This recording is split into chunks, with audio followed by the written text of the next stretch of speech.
Hey, little birdies. Welcome to the ADHD Reader. Today, what are we doing? We're doing my year of hard books. I'm learning slowly but surely how to be a better reader. This is a bit of my own odyssey in this regard. I wanted to explore, I've always loved literature, the one with the big L. And I've always wanted to explore more in depth and more difficult book and how to improve as a reader. Get beyond just entertainment and really look into those transcendent books, those transcendent reads. And I've picked a bit of a hodgepodge of stuff that we're going to go through together and to see like how it goes. Now, there are several books that I don't have in physical copies. There's a list of books that has been given me by Leaf by Leaf. If you've not followed that channel and you love classic or classic literature, litfic, those big. If you love literature, he's the channel to follow. He goes in depth. His videos are like an hour long. They're amazing, and he explores in depth a lot of books. And he's given me this list. Oh shoot! I need more. Give me a second. Okay, I'm back. I have my list. I have more books. This is going to be crazy because there's so many of them, and I'm surrounded by a huge pile of books.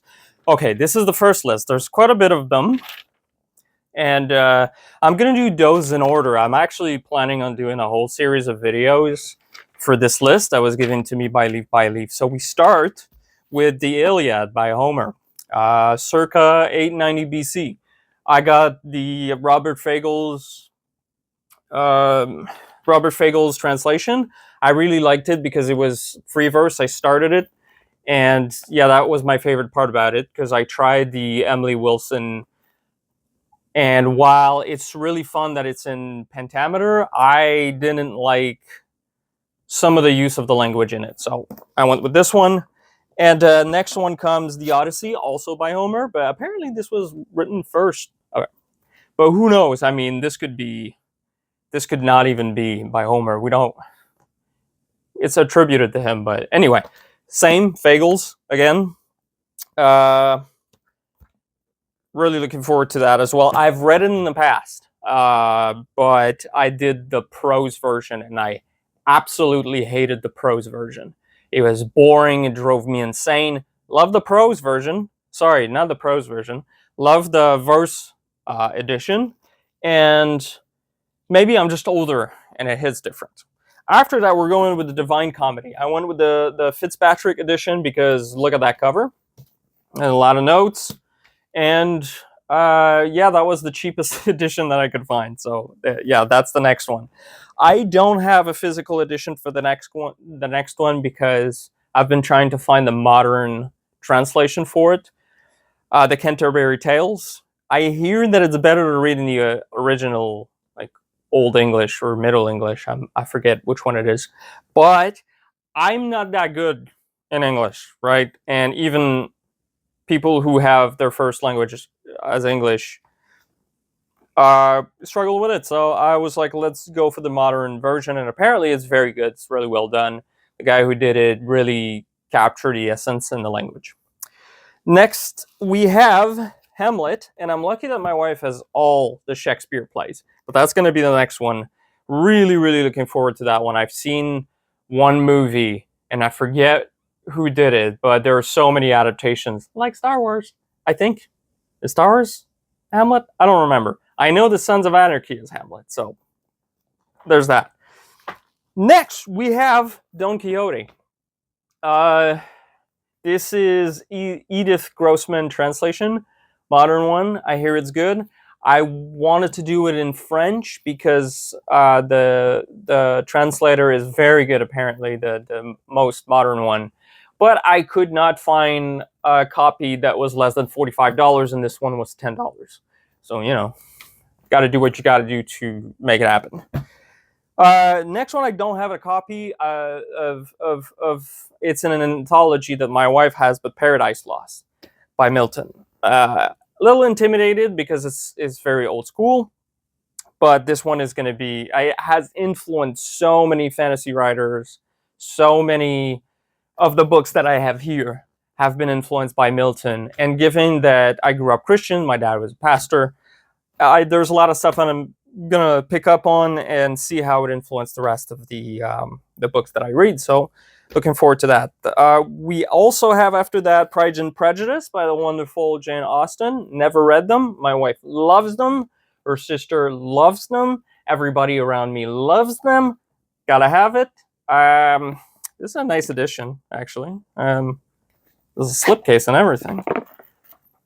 And gilded pages. We love that. Okay, this is going to be the last one. And after that, there's going to be Faust by Goethe? Goethe?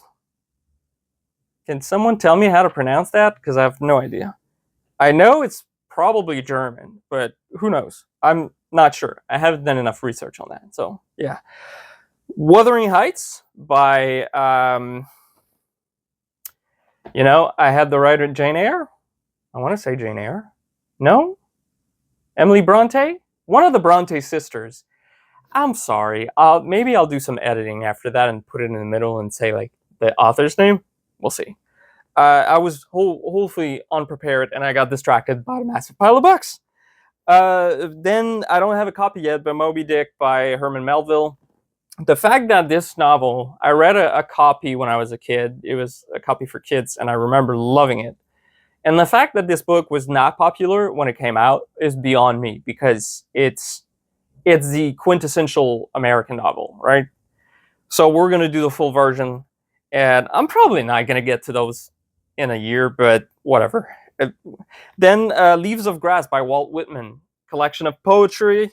Apparently, it's the seminal American poet that everybody loves, and then some people say that like it's a part of that Dicklet kind of circles. I'm not wholly familiar with those. Someone will have to explain that to me and why these writers are toxic or controversial. I don't know. Now, this next one, I'm really looking forward to it because this is a French writer, and those are like, this is what I grew up with. So the next one, and I always wanted to read this one, In Search of Lost Time, À la recherche du temps perdu by Marcel Proust.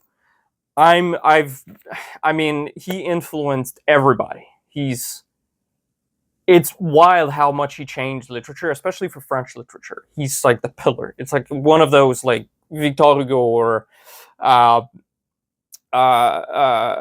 guy that wrote Candide, Voltaire, and like all those writers that are so important. He's like one of the goats. I gotta read that. It's gonna be fun. Ulysses by Joyce after that, and then the last one will be To the Lighthouse by Virginia Woolf. Don't know much about that last one. I obviously know about Virginia Woolf, but I don't know much about The Lighthouse. So this is the main crux of how I'm going to start my year of difficult book, or my odyssey of difficult book. But I've decided to add a couple of books to supplement it because there are so many. They were very important for the other books that I'm going to read, but also because they're important to literature. I'm going to add some French writers, some Victor Hugo with Les Misérables, and Le Comte de Monte Cristo by Alexandre Dumas. We're going to have to do those because they're so important to French literature. They are vital to it, and it has to be on that list. I don't know why it wasn't on this one, but I understand why Proust was on it, because he really influenced a ton of writers like Karl Ove Knausgaard and other American writers. We're going to have to do The Great Gatsby. I did not read this in high school because the books that I read in high school were completely different. They were French books. So, going to have to do that. And then next, I'm going to do Robertson Davies. He's a famous Canadian writer, one of the most influential we have. I'm going to have to do him. He was writing prominently in the early 20th century, so we're going to have to do that. I'm going to bring some Alexi Wright. This is Australian literature, a prominent writer. I think she's Indigenous. Yes, she is. She's Aboriginal. Sorry, this is Australia, so Aboriginal. We have different terms in Canada, and it applies to different, tribes, clans, and different communities. So I'm always a little lost in those terms, but she's a prominent, and I want to read it. Apparently, this is super, super good. Karl Ove Nosgard, because Proust, and he's one of those guys that everybody wants to read, and what it means to be a man in today's culture, and to be an awkward man, and quite controversial apparently. But I'm really looking forward to it. I've started it, but never really got into too deep because I heard Proust and Celine were very influential to him, and I wanted to read them beforehand. I'm gonna read, before I put that one, I'm gonna read The Golden Bow by Sir James George Fraser, because he wrote about myth and religion and how it has impacted culture and especially literature. And I'm also going to do Carl Jung because his archetypes are absolutely fundamental to literature and how writers shape their characters. So, especially for fantasy and other seminal writers and difficult writers, apparently this is quite the influence. So I'm looking forward to that. I'm really, really hoping to get started on that, because the next ones that I'm going to do is first Thomas Pynchon, Gravity's Rainbow, which The Golden Bow is a direct influence on.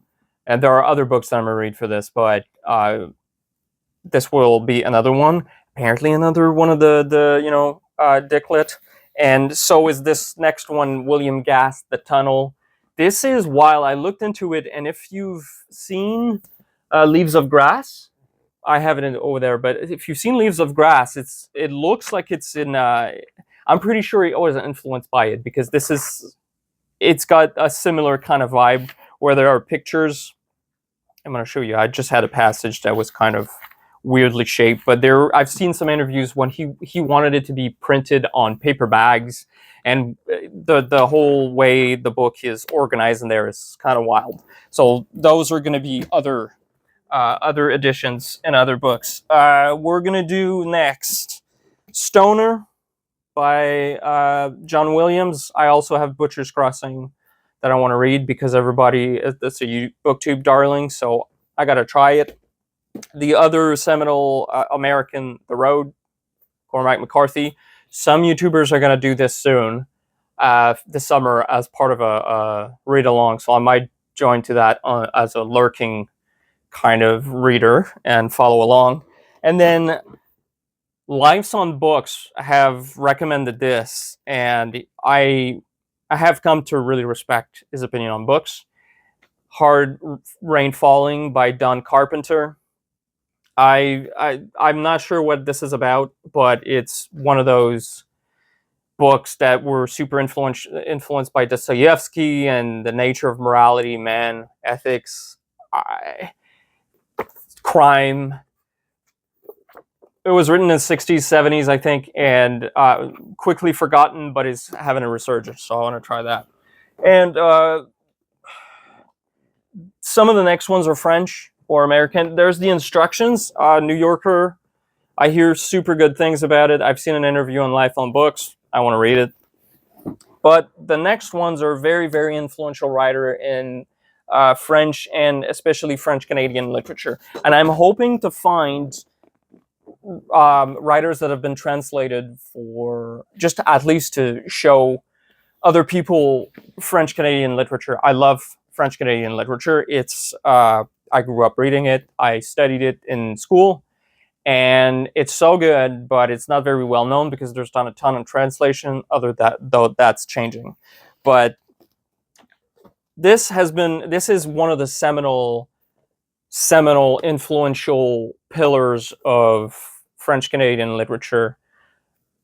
Régent Ducharme, La Vallée des Invalides.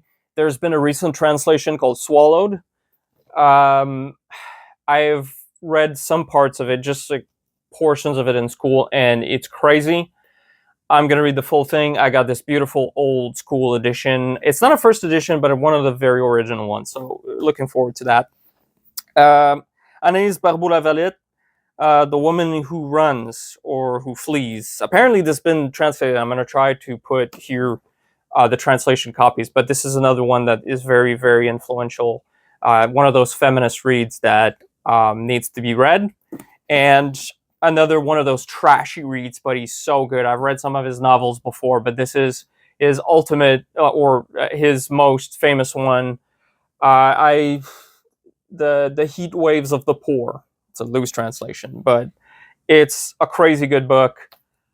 Everybody has recommended this to me, and it's very much Montreal, where I grew up, vibe. So I'm gonna read that as well. And then lastly, but surely, another one of the French writers. It's been translated multiple times. The guy's from New York, but he wrote in French first. Jonathan Littell, The Kindly One. This is the French edition. I was so happy to find first edition in French. Loving it. Happens during the Second World War. Really, really looking forward to read this because it's on everybody's list. Leaf on Leaf has recommended it to me and some other people. So this is going to be next. It's a crazy list. There's no way I'm going to do this year. But the first few that I gave from Leaf on Leaf, I'll leave a link in the description if I can, or at least put his name in there, and Life on Books as well. But this is what I'm hoping for. This is what I'm going to explore to help me improve my reading habits and my ability to analyze books in a better way. And so it's a long video. I'm sorry. There's a lot of books in there, and if you're still watching after all of that, thank you. And let me know what books you would love to read as like a baseline for your future reads. Or what other books you recommend to put on this list, because it's so, I'm like really diving in. So let me know. Have a good one.